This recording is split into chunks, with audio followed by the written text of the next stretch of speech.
David, good to see you. I'm Cohen, senior fellow in the New American Foundation, working on my first book. David is much more esteemed than I am. Maybe you want to introduce yourself while I get credit. I'm a writer. I think I'll leave it at that. Both writers. I write about humanitarian aid and foreign policy. I'm a contributing writer to the New York Times Magazine. And I'm a reformed interventionist in the sense that I was a person in the 90s who was very much for these humanitarian human rights interventions. And in the last 7 or 8 years, I've recanted, done my autocritique, as the communists used to say, and come out the realist side. So we thought, Michael and I, that we might have a bit of a talk about sort of the future of interventionism. And the way we got there, or the way we got here rather, was to a conversation we had by email about American exceptionalism. So I think what we thought we'd do is start there. It's an intense subject and maybe not a long-lived one. So we talk about that for a bit and then move on. Well, it's funny. I think the way that we sort of met is I did this a blog on democracyarsenal.org, and I was writing a blog post about somebody who was sort of criticizing very serious people in the foreign policy community. I think David and I would both probably fall into that category from their perspective. And I made an offhand comment that I said I thought America was inherently good, and I've now learned the price of making offhand comments in blog posts. It's getting a lot of trouble. And I got pilloried by people who said, "How could I argue that America is inherently good?" And David, wrote me and said, "I want to talk to you about this." And this began a 2-month marathon email discussion about American exceptionalism and America's inherent goodness, which I tend to believe is true, and David is not. But I thought a lot about this issue, this inherent goodness of America, and I want to sort of postulate a different way of thinking about this. Is that it's sort of hard for me to continue to argue, as David has said frequently, that America is inherently good country. We've done many bad things. But then, I guess the question I would have is the American idea, is the sort of American, the basis of American democracy, an inherently good one? And is that, I think that's in the sense where I get tripped up a little bit, in that I feel that sort of the ideal of our governing institution is in a sense inherently good. The problem is how to live up to that. Yeah, well, that's another proposition. I mean, that I have much less trouble with than, American constitutionalism is a great thing, and it is certainly, if it's not the most interesting democratic system, it's one of them.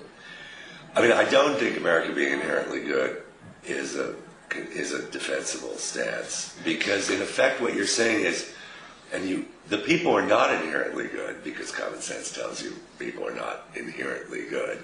But a nation, an abstraction, is inherently good. That is, the identity these people have is inherently good, even though they as people are not inherently good, because inherently means unchangeably, ineffably, intrinsically.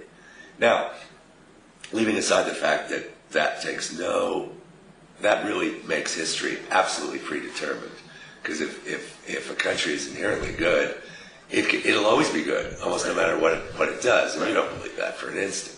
You don't believe the only possibility is goodness, because as a student of American history, which you are, you know that there have been long periods when America's done all kinds of terrible things. Of course. And, I don't think it would have been much consolation to somebody in the aftermath of the Plessy versus Ferguson decision for someone who said, but America is inherently good. Right, it's just you black people for the last 150, or not to say 300 years, have suffered at the hands of this America, but it's inherently good. And one day it'll be okay. That's not a viable way to think. I do think, and I actually think you got a little macho, if I can be honest with you, Michael, and decided to defend something that you actually didn't think. I got a little stubborn about it. You got a little stubborn about it. I think common sense may lead you eventually to think that inherently is not. But I think the reason why I got stubborn about it, and the reason why I have a hard time disavowing it, even though I sort of pragmatically realize it probably is a bad position to take, is that I think that the American model, the American idea, is an inherently good one. And I think that, like, the 230 years of our American history has been a constant movement towards realizing the sort of ideals that are laid out in our governing documents and laid out by our founding fathers. I think in the sense that is, plus Ferguson is obviously an abhorrent event in American history. But if you look about the progression of civil rights in American history, of the realization of equal rights for all Americans, I mean, that's a positive thing that wouldn't be possible without, I think, our Constitution, Declaration of Independence, and sort of the founding values that defines this country. It's in a way, it's in a sense, it's our society's catching up with sort of the vision of America that was laid out in 1776, laid out 230 years ago. And I think, we had this debate about this actually. How is it possible? The paradox is someone like Woodrow Wilson, who spent, went to Versailles, to create self-determination and new and free democracies in Eastern Europe, and yet was a virulent racist and a terrible thing in Latin America. How do you explain the paradox there? But it's actually worse than that, Michael. And the case of Wilson is fascinating in this regard, because it's not just that he was the most racist president probably since Buchanan, but that he was, for all his talk of self-determination, not even remotely critical of the European colonial empires. The only self-determination that interested him was European self-determination. At that point, given the fact that he was a florid racist, a florid imperialist in Latin America, and a florid supporter of the European imperial system, it's very difficult for me to sort of view him as a mixed bag. I actually view him as a pretty rotten bag with a couple of good qualities. He was a good speechwriter, actually. I'm a speechwriter by trade, so I think that it didn't give people props for that, but you're right. So is Goebbels. Going to give him full. I'm not going to compare Goebbels to Wilson. I think that's a bit of a... In their racism, they weren't so far apart. Well, but in the realization of their means, I think it's a little bit different. That's true.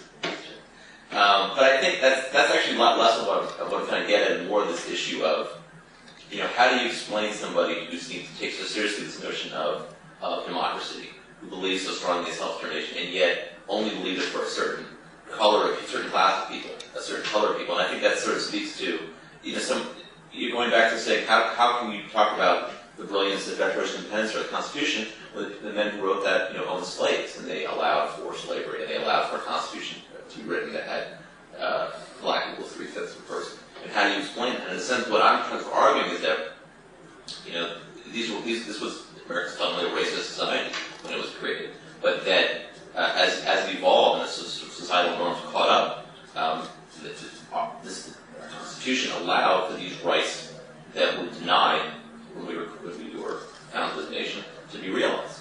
And in a sense, I think that is sort of the brilliance of America's self-corrected element of American democracy that sort of I find most interesting. Yeah, well, I mean, I'm not sure self-corrective is right, though, because in a sense, the only reason you call it self-corrective is because at this moment you think America has progressed in the last 230 years. But there are plenty of examples of periods in American history which were regressive. And it was a struggle. It wasn't clear in many points in American history who was going to win. For example, well into the 1930s, we had the most violent labor disputes of any Western democracy. The militia was called out exponentially more times, including under, comparatively progressive people with sympathies for the laborers like Theodore Roosevelt. It wasn't at all clear, say, between the Molly Maguires and the Reuther brothers on that bridge, that American labor history was going in the right direction. That was a very long time. It's almost a century. It was 70 years.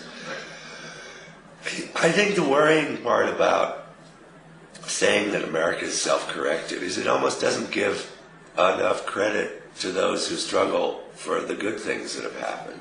Because if it's really self-corrective, if the Constitution is almost by definition a positive, good values-laden document, then all the struggles are almost deterministically, the Reuther brothers could have stayed home and not gotten their heads beaten in, et cetera, et cetera. The feminist movement. Look, the right to vote for women, to give you another obvious example, the right to vote for women was won by women, not just in America, in all the developed countries. It's true that American constitutionalism was the vehicle in America for women's suffrage. Right. But America gave women the right to vote roughly at the same time, give or take a couple of years, as all the major industrial democracies. So they got to the same place, and they had other bases for it. My problem with the American exceptionalist idea is it seems to me that it doesn't take into account how much America patterns labor rights, women's rights, racial rights, are actually general developments in the 19th and 20th centuries. And that actually, for all the ways in which American society is different and particular, I mean, it's certainly particular. If you want to call it exceptional, I mean, I think it's too self-serving a word, but I mean, it's particular, all right. But it's not particular in the sense of this kind of social progress. This kind of social progress happened in Britain, in Germany, in Holland, in France. I don't think I'm really arguing that, actually, though. I don't think that's the point that I'm making. I mean, I think that I don't disagree with the way you're looking at this. I think I'm just making, and I'm not trying to argue that America is better than other countries. I mean, I think that's where America gets in trouble. We say we're the best country in the world. We have the best idea. We have how to run a democracy. I don't think that's true at all. But then what? Let me ask you a question rather than answer. Then what's the point of the word exceptionalism for you? The point of the word? Because exceptionalism is a value judgment. Sure. So, I mean, American exceptionalism has the commonplace understanding of American exceptionalism is precisely that Americans are better. Does that get us into trouble? Does it ever? But what I don't understand is why liberals like yourself, and while you're accused from time to time of being a neoconservative, you're not accused by me, and I certainly don't think that, although we should talk about I'm not sure I'm offended more by being called a neocon or being called a liberal. Well, you'll have to, that's between you and your God. But I do think that the word exceptionalism is inherently, to use the old word, a value judgment. If it's just particularism, then why not use particularism? Exceptionalism actually does mean we're better than other countries. And that has been the dominant view of American exceptionalism. You may not subscribe to it, but that's the dominant view. Sure, no, I recognize that. I mean, I don't think that I think at one time I probably did subscribe to that, but it's hard to make that kind of an argument that our system is better. Our system is, as you said, particular to sort of our national culture. And we view democracy, we view economic opportunity, we view the role of the state in vastly different ways. Yes, that's absolutely. I happen to think on a personal level, is a better system. It doesn't mean that I think we are better than those other countries. I mean, the Scandinavian model, the Western European model, that's fine. They have their own way of doing it. We have our way of doing it. I like the model of this country. That's why I live here. It doesn't mean it's better or worse than anything else. And I think in the sense that where America gets into trouble is when we start to think that our way is the only way that really works. And that's where we constantly got. This is where I think this exceptionalist argument, where people get so inflamed by it, because they think I think America's a good country. That because I believe that this somehow justifies our intervention overseas. This somehow justifies us going around the world and trying to make everyone to be like Americans. It reminds me of that great line from Full Metal Jacket, where it's a great movie. Sure. But there's a colonel or a general who says inside every Vietnamese is an American trying to get out, and that's kind of I think the sort of the sensibility that unfortunately guides a lot of American exceptionalists. This notion that we know best and people should live like us, and you see that in Iraq is that kind of this notion that Bush says that they want democracy, we want democracy. Well, not really. They don't really. They want to dominate their society. It's not so much a question that they want democracy like we do. I think that's somewhat inherent to the United States. There's that word again. Well, I mean, you'd be hard-pressed to prove that democracy was an American phenomenon, but I think that starts to remind me of an experience I had during the Kosovo War when we had to walk across the border from Albania to Macedonia, which was not the most pleasant experience in the middle of because people were very trigger-happy at these border posts. And he had to walk about a kilometer, and this fellow from the International Rescue Committee and I walked across, and this big Macedonian sergeant at the border post, and he says, "Welcome to Macedonia. Macedonia is best country." And I don't say that only because I am Macedonian. I mean, I think of America as the last best hope of humanity and all those things that have traditionally gone with American exceptionalism. I mean, if you want to rewrite, modify, bring that back down to earth, American exceptionalism, I can only, laud the project and wish you Godspeed.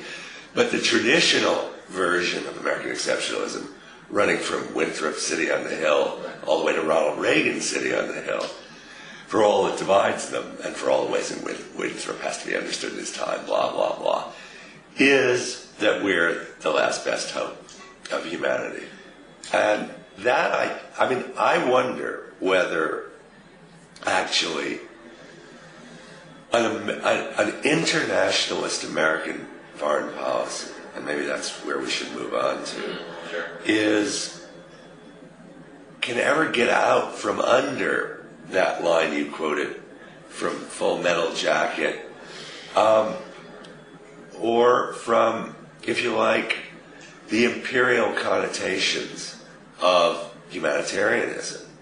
Those are the questions that confront us now. I mean, whatever else is not changed, whatever the continuities are in American foreign policy, getting back to a point where American interventionism in the world will be viewed positively or viewed with an open mind in most parts of the world is a steep hill. Well, this is the question. I mean, has the Bush administration ruined American interventionism?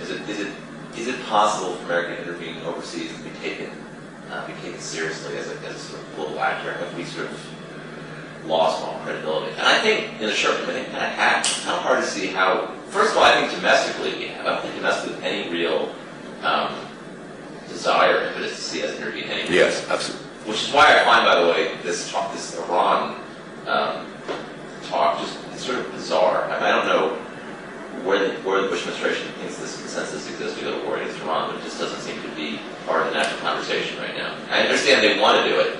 I'm not sure. Well, isn't this the Rove principle that if you got one vote more than the majority, you do whatever you damn well please? They don't have a majority anymore. I mean, they did at one point, and they were able to use that, but I'm not sure they do anymore. But back to the original question, I think the problem is that it creates this real issue for the next president, which I'm assuming, hopefully, I guess, is a Democrat. But is there a situation where intervention can be justified? And under what circumstances, where we're not going to be viewed in the same hostile way that we're viewed, that our intervention in Iraq is viewed? And along the same lines, is it possible to correct America's image in the world with the next president? Or is this sort of a 10, 20-year phenomenon of anti-Americanism? Well, one thing that should be quickly stated is there are parts of the world, important parts of the world, where anti-Americanism has been the constant all along. I mean, I started my political life in Latin America, and, scratch a Latin American and you find an anti-American. And that's just the reality. I mean, because America did pursue an imperial role in Latin America. It didn't want as many colonies, and the great difference between American imperial venturing and European imperial venturing is that we acquired and wanted to acquire very few colonies. They had the principle of acquiring them. I wonder in retrospect whether, had we acquired a few more, we might have managed these wars of ours a little better. Because we would have seen pitfalls. Yeah, we would have seen what post-war administration is. But of course, I'm glad we didn't colonize anyone else. We colonized quite too many people as it was. But we, in Latin America, the anti-American feeling, going back basically to the Mexican War and up to Allende, is one that's latent all the time. It's true that both in Asia and above all in Europe, that people didn't feel this. And in Europe, between World War II and the end of the Cold War, there was a great deal of gratitude to the United States, certainly from the generations of people who either lived through the Nazi occupation or lived under the communists. Well, one of the things I find fascinating, actually, and this is some research before I came over here about this, that, if you look at the poll numbers on anti-Americanism, people dislike America, but they like the idea of America. In fact, by 70-80%, they believe America is a land of opportunity. They believe, this notion of, American economy sitting on a hill. I mean, it's funny. I think that people around the world buy into this actually American exceptionalist idea. It's not exceptionalist is the wrong word, but they buy into this idea of America being a unique kind of country. And there's sort of an aspirational element to it. I think the problem is that we confuse that. The problem is that is not matched by support for our policies, and that's in a sense where the divide comes to some extent. Is that I think people look at us and say we don't live up to our ideals and to our values because of an unfair way to judge America. But I think that I think there's a lot. I think contrary to this notion of anti-American, I think there's a lot of positive things for America now in the world. But I think it's more to the idea of America than toward specific American policies. Even in the Middle East, I think, for example. Well, look, I mean, there are two different parts of this conversation. There's the part about immigration, and the fact is the poor of the world want to get out of Dodge, and whether it's to go to Germany. Yeah, but they also want to go to Germany and Holland and Scandinavia. Why would you want to go there when you come here? I think that's the question of location. But I think people would view America as much more land opportunity than they would Germany or other countries in Europe. Well, you say that, but I don't think there's any data to support that. What is true, I believe, I mean, here, let me say one pro-American thing in this hour, is that America remains, for all the ways in which we're not as good as we were, more friendly to immigrants than any of the other major developed countries. That, I think, is a fair thing to say. Partly because we have a national myth of a nation of immigrants and all that, whereas the other countries have either imagined immigration was only going to come from one place, like the Australians. They've obviously discovered differently, and they're retooling the suit. Or Europeans who don't have such a myth at all, even though obviously 20% of the Swiss and whatever are now foreigners. The question is, we were forgiven a lot by a lot of people because of the Cold War. Yes. We were forgiven our arrogance. We were forgiven our father knows best approach to international diplomacy.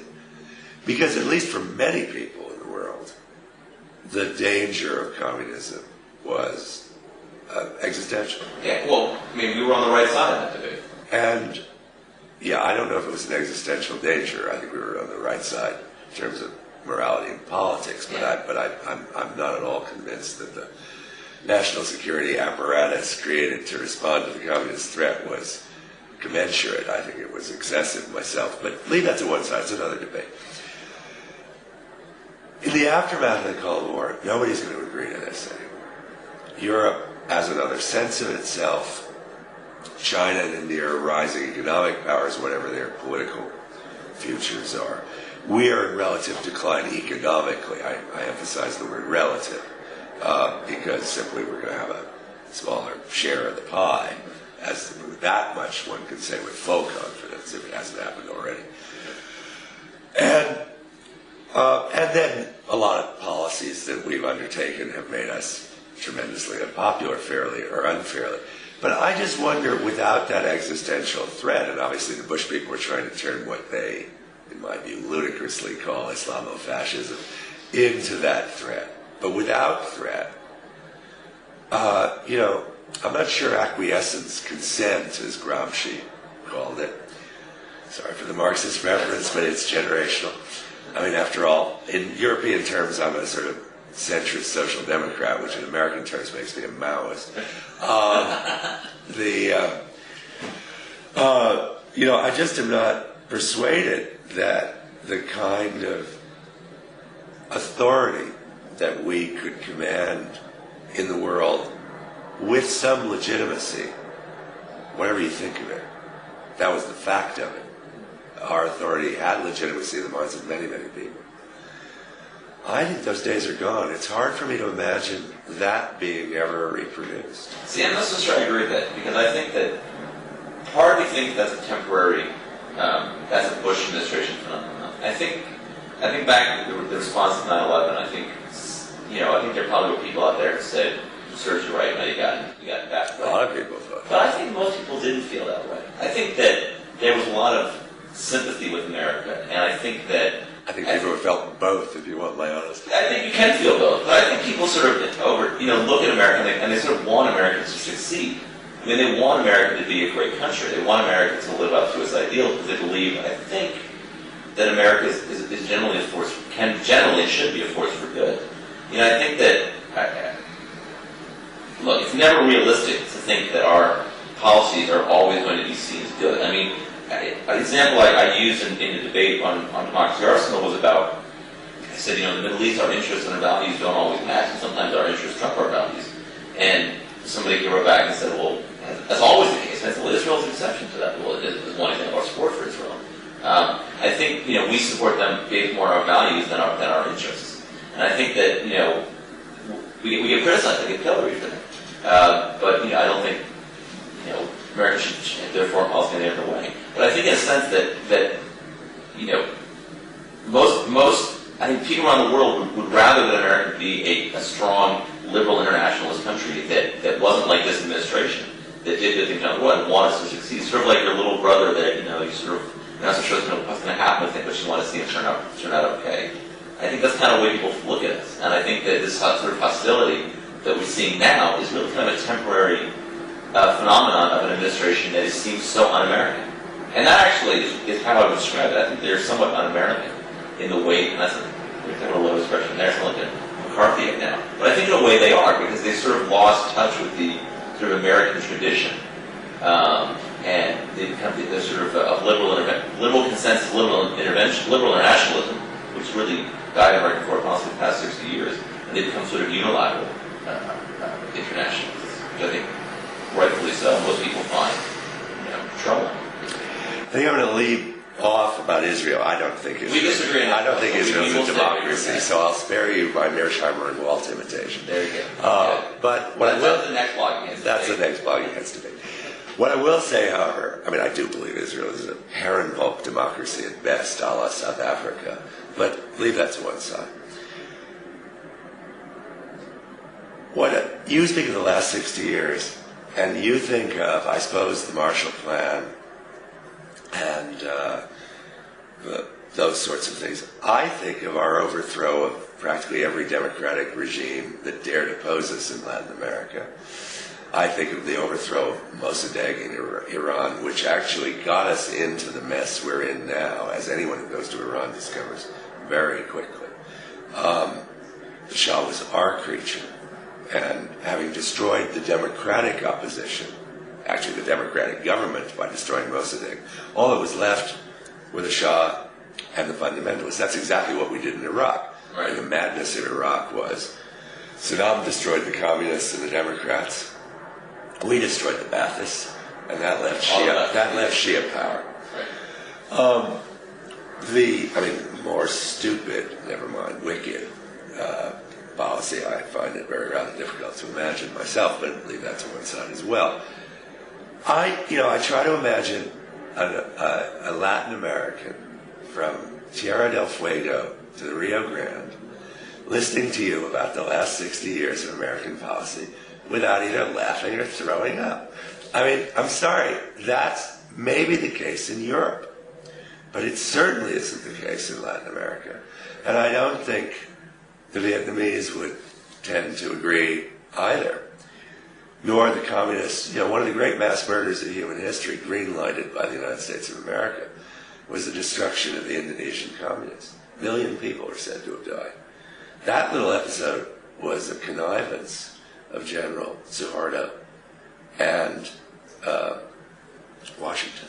So I agree that the United States played a very positive role in Eastern Europe. If I'd been a Czech or a Pole, or for that matter many Russians, I would have viewed the United States as they did, largely positively. I mean, I was in the communist world before Now that I'm 106 years old, I mean, it's stupid every time I have these conversations.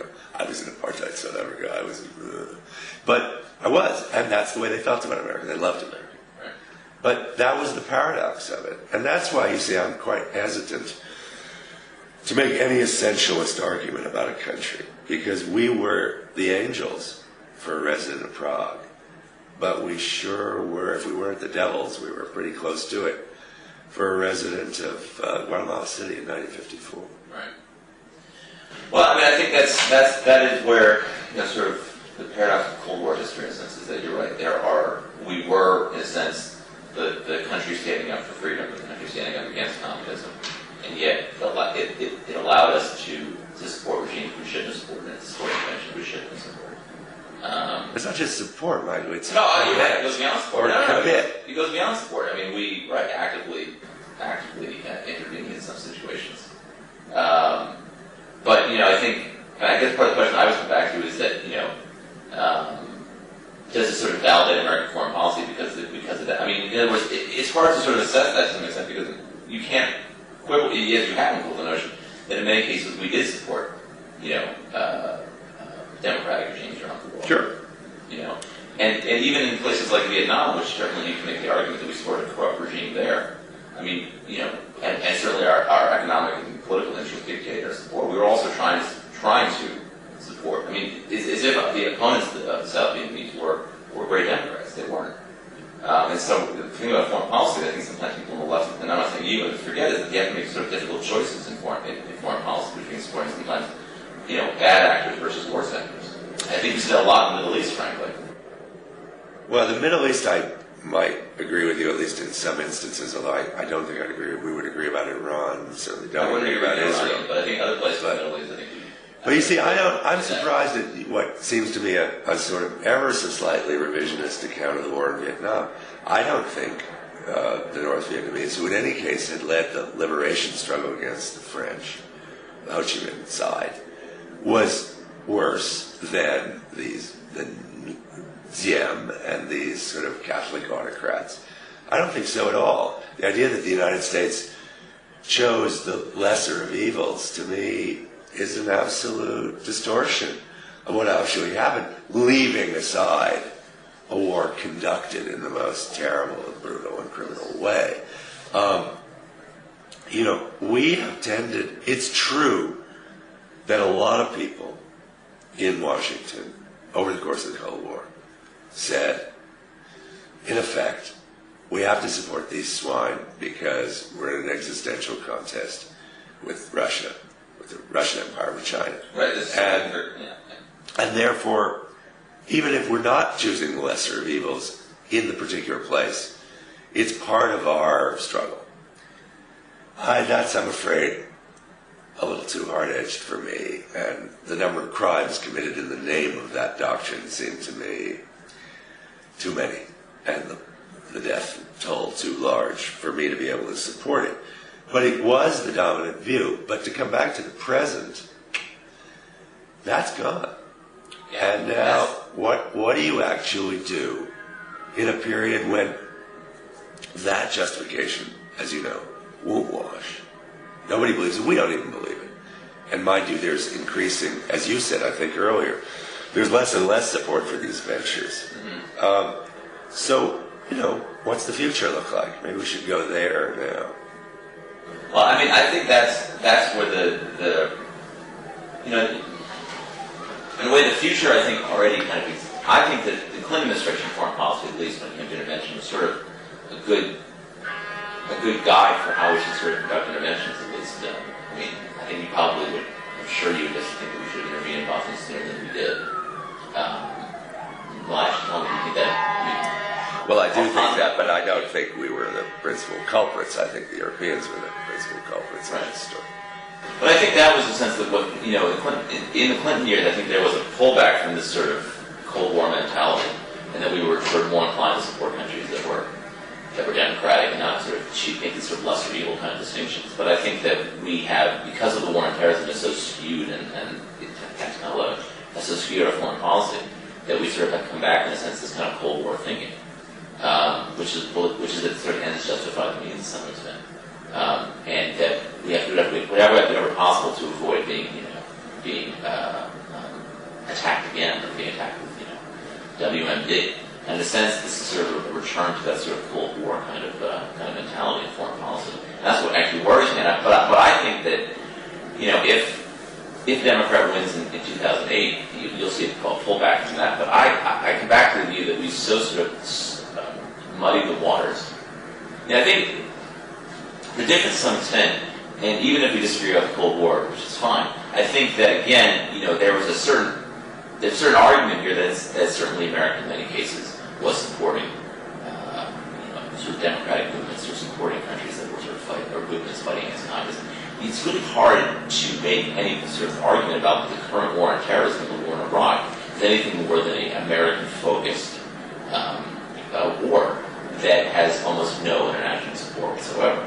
And I think that's why it was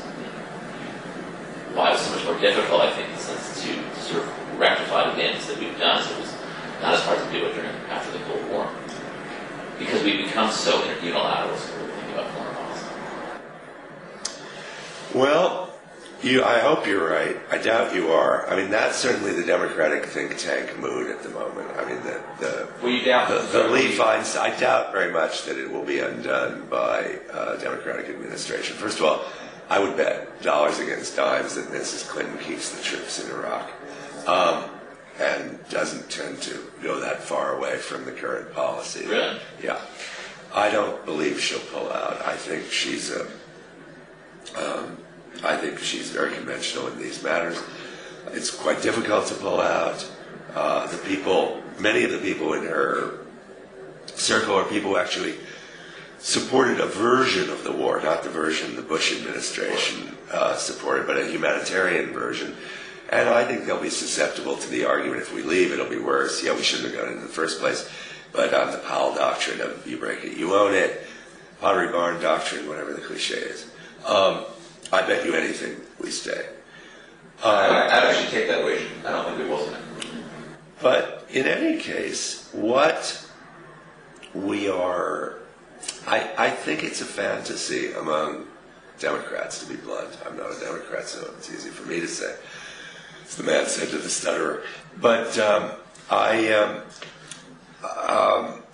don't think that the discontinuities between Bush and Clinton, or Clinton and Reagan, etc., are that great. I actually look at American foreign policy, and I see two versions of Wilsonianism.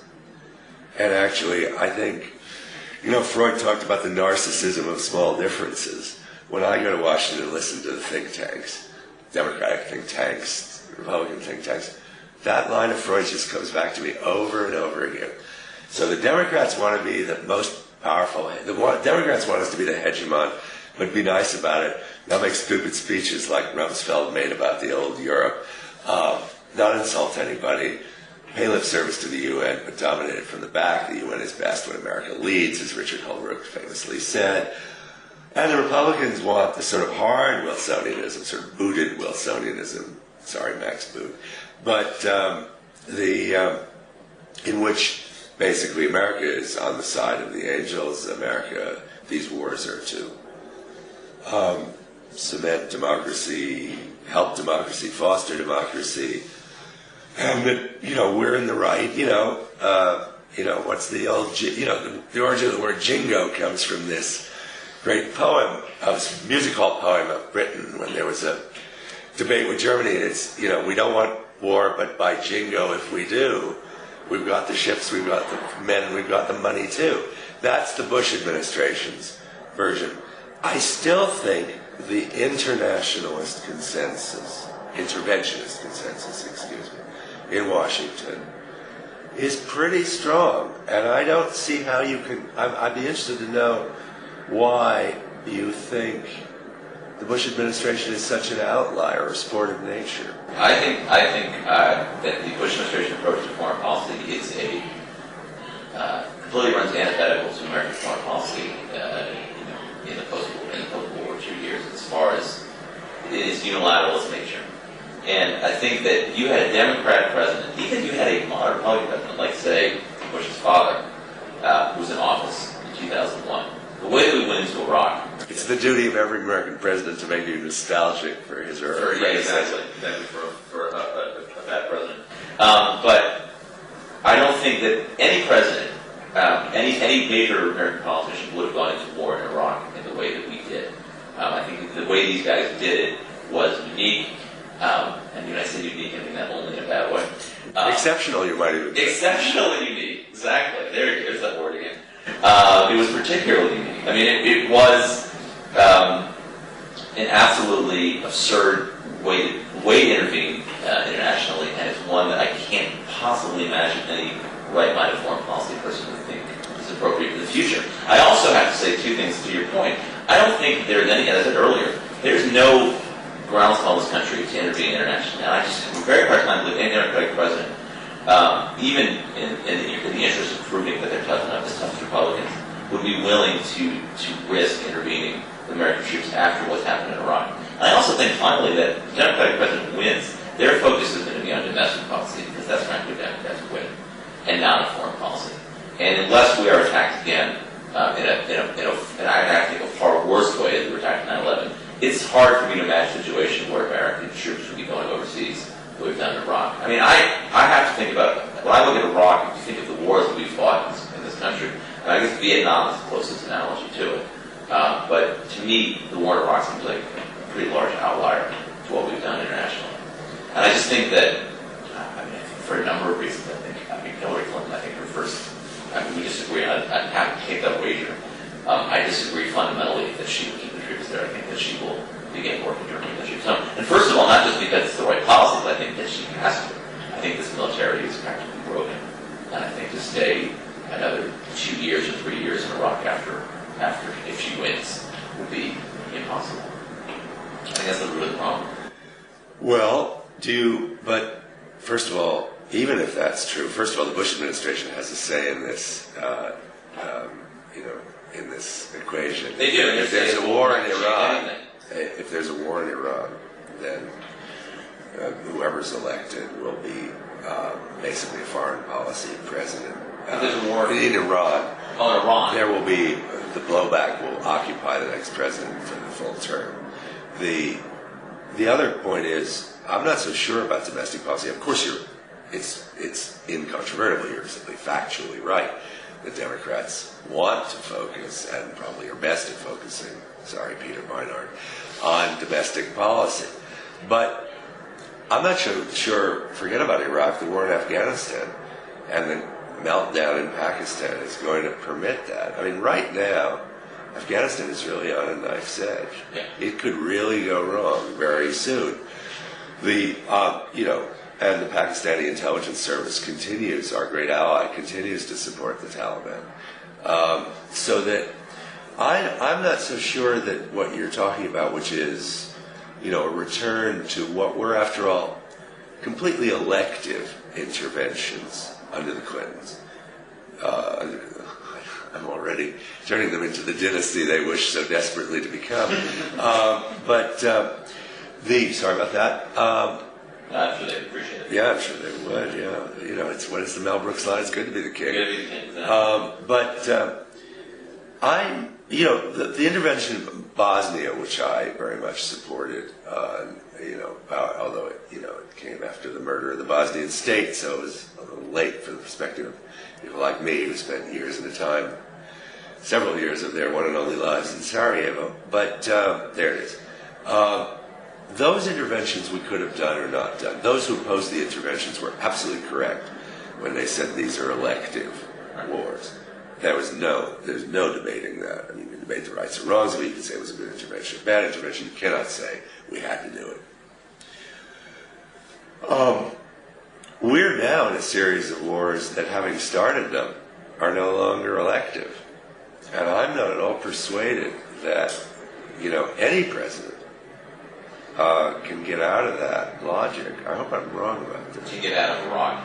Out of the logic of these wars, it's Pandora's box, and what is there was I don't think you were even born, but there was a folk song of the Vietnam era with reference to Lyndon Johnson. I'm waist deep in the big money, and the big fool says to push on.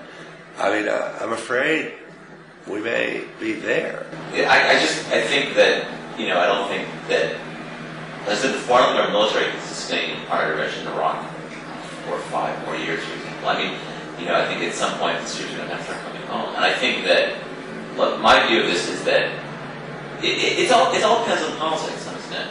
I mean, part of the reason why we don't change the policy now is that I think Republicans are, for various number of reasons, they're afraid to challenge their own president. I really wonder if in 2008, let's say put a hypothetical out there, if Hillary Clinton or Barack Obama went to president, if Democrats pick up seats in the House and the Senate, it's just hard to see how Republicans can continue to oppose withdrawal from Iraq from a political standpoint. I mean, they're paying such a significant political price for it that I just sort of wonder how much longer they can continue to do so.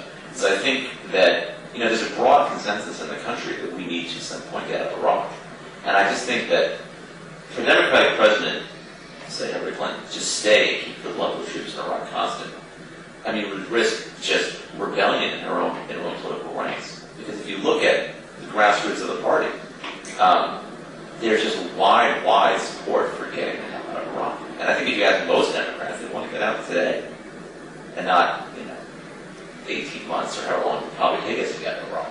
So I just think that from a domestic standpoint, I think politically that it's just unsustainable for a Democrat to stay in Iraq any longer than we actually currently done. But I also think that it's unsustainable for a Democrat, unless we're attacked, to really push forward with intervention. Because I think that it's become so, I think from a foreign policy standpoint, it's a bad idea, frankly. But I think also domestically, I think there's just, as I said before, I think there's no consensus, no strong support for it. Which is what worries me so much about this Iran stuff. These guys are going to actually end up doing it, contrary to what's popular opinion. Well, Cheney's speech yesterday certainly gave one that feeling. I mean, it looked like a man who was pushing for war. And look, he's making the same speech now that he made in the run-up to Iraq. Same thing 5 years ago. But it's a totally different situation. You can't compare the two events. It was the year of 9/11. This is 5 years after, or 4.5 years after the war in Iraq. Look, I believe you have to go back to Coolidge, maybe earlier, you know better than I, to find a situation where neither the president nor the sitting president nor the sitting vice president have any political ambition. That gives you a lot of freedom. It's good to be the king. It gives you a lot of freedom. You can, particularly when you're on your moral high horse, as these people are. I mean, there's this amazing transcript that El País has published. I was telling you about that when we talked yesterday, where Aznar, the then right-wing premier of Spain, and Bush are talking about the war, and Aznar says, the only thing that worries me about you, and Aznar is fully for the war, is that you're too much of an optimist. And Bush says, I am an optimist because I know I'm right. And there's nothing, optimism and being right have nothing whatsoever necessarily to do with each other. Don't you see, how Bush and the team around him are so, unique in American foreign policy. These guys are so divorced from reality. Even LBJ, at his worst moments, at least understood the war was lost. He got it to some extent. That's why he resigned, I think. He had pangs of conscience. He understood the policy was a failure. These guys don't even understand the policy was a failure. They think they're doing God's work here. I think it's a completely different construct that we're dealing with these guys, which is why I think that any president, except for our former mayor, is going to be an improvement, a significant improvement over these guys. I don't know. Did you watch the Republican debate last night? As I said before, I watched the Red Sox. I don't know. Look, I'm a person who spends half his life outside the United States, so maybe I'm not. I've excluded myself from having the right to an opinion. But it seems to me that a country where none of the principal Republican candidates are willing to full-throatedly support the theory of evolution is a country that... Hey, 2/3 of Americans don't support the theory of evolution. Well, there you go. This is why when you say exceptional, I must say my thoughts but I'll go elsewhere. In defense of 2/3 of Americans oppose evolution, but they want to talk to their kids in school. I think that's sort of an interesting American paradox. See, I don't think the Bush people are outliers. I think the Bush people are stupider than their predecessors, but I don't think they're outliers. I'll agree on that. But, I think that the way they've gone about this war, again, even his father would have fought this war. I'm sure opposed this war from the beginning, would have fought this war completely differently than the way that his son has chosen to fight it. But maybe as a last thing to talk about, I'm sure we're getting toward the end of this hour, we could just have a couple of minutes on this question of interventionism. I mean, what's interesting to me, at least, is that I agree with you that there's no will in the country for war. Obviously, if we get stuck in a war in Iran, the country will rally around, particularly since the Iranians will presumably retaliate in some grisly way. Right. But assuming there's no war in that way, has the liberal policy elite, really given up on intervention in the way the country has? That I wonder about. I don't have that impression. The Darfur business suggested to me that interventionism is alive and well, and the only real quarrel is with how these interventions are done, not with the principle that interventions are, pretty good things. I think, I wonder if when Clinton became president, he didn't really care much about foreign policy. He sort of laser-like focused on the economy. And I wonder if the next Democratic president, assuming it's Hillary Clinton, would have the same sort of mindset, and in a sense would sort of view foreign policy as something to react to as well as something to be proactive about. And so that's why I guess I think that, again, I go back to sort of the political argument here, that I think that as you said, there's not the same sort of domestic support for intervention. But I don't think these guys really want to get caught up in a foreign war or caught up in an intervention. And they'd much rather focus on universal health care. And they'd much rather focus on the economy, whatever. I'm not even sure what policies like universal health care is they're talking about.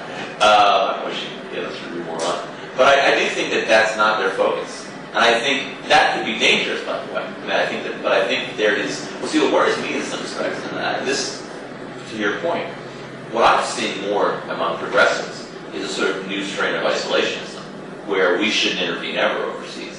And I think that actually might be where American foreign, where in a sense American foreign policy kind of went in Clinton years initially. Yes, I think he wasn't isolationist, but certainly wasn't really interested in foreign affairs. I think that may be where we're going now, with Democrats who are saying we need to take care of things at home before we order that to go overseas. And I wonder, and I sort of see it on trade. I mean, the Democratic consensus on trade that existed 10 years ago has completely disappeared. There's not a single Democratic politician right now running for president who is a strong free trader. It's really not the same way that Bill Clinton was. So I think I'm, and maybe I'm wrong about this, but I'm actually worried that we will not intervene overseas where we're necessary, because I think that we are sort of gun shy. Democrats are gun shy from what's happening. Well, as someone who takes his view of what America should do from John Quincy Adams' Independence Day speech, where he said America should be the friend of liberty everywhere but the vindicator only of its own, I can only say I hope you're right. But I think this country actually, alas, is closer to Bob Kagan's view of a dangerous nation that intervenes everywhere and goes to war rather promiscuously than this humanitarian nation. Was that true during the Clinton years? I mean, it wasn't true at all in my view, and so I'm not sure that to me it seems like you're more likely to see that kind of foreign policy than you see the current foreign policy. I mean, we have traditionally resisted foreign interventions. I mean, we resisted intervention in Bosnia, probably, far longer than we probably should. It's the old Jim Baker view. We don't have a dog in that fight, and I think to some extent, that's the kind of foreign policy we may be getting going forward. Of course, the challenge, of course, will be, whether if Republicans, the problem for Democrats, this is what worries me with Democrats a little bit, is that, Bill Clinton was a very smart president, very smart politically. He understood all the Democratic vulnerabilities. He neutralized a great many of them from a domestic standpoint, on taxes, really more on fiscal responsibility, on welfare, on crime. But the one issue in which Democrats always get attacked on, of course, is foreign policy. And it reminds me, I'm writing this book on shameless plug here for my book on sort of presidential campaign speeches, and I was struck by this great quote from 2004 during the debate on Iraq. This was in April after Kerry won the nomination, and it was an unnamed senior administration official in the White House, Bush White House, who said it's never stopped being 1968 for Democrats. That's exactly how Republicans think about foreign policy. They think it's Chicago, it's the anti-war marchers, the dirty hippies, and we're going to attack Democrats, the dirty war hippies who hate America. And so what worries me a little bit is that they will continue to attack Democrats in that way, and Democrats will feel some need to respond, feel some need to show them how tough we are, and that's where I get a little concerned about it. But I still come back to the view that in the end, the pragmatic political minds, orbit if Hillary Clinton wins, will say we need to not go there. I hope you're right. But I think we should make a wager, as you know, Dave, I've become a betting man, that 2 years from now we'll have a significantly increased number, not 2 years from now, 1 year from now, no, 2 years from now, significantly decreased number of troops in Iraq. I'll take that bet. We'll have that dinner we keep talking about in Jackson Heights. It's a deal. Okay, I think on that note, we should. very good.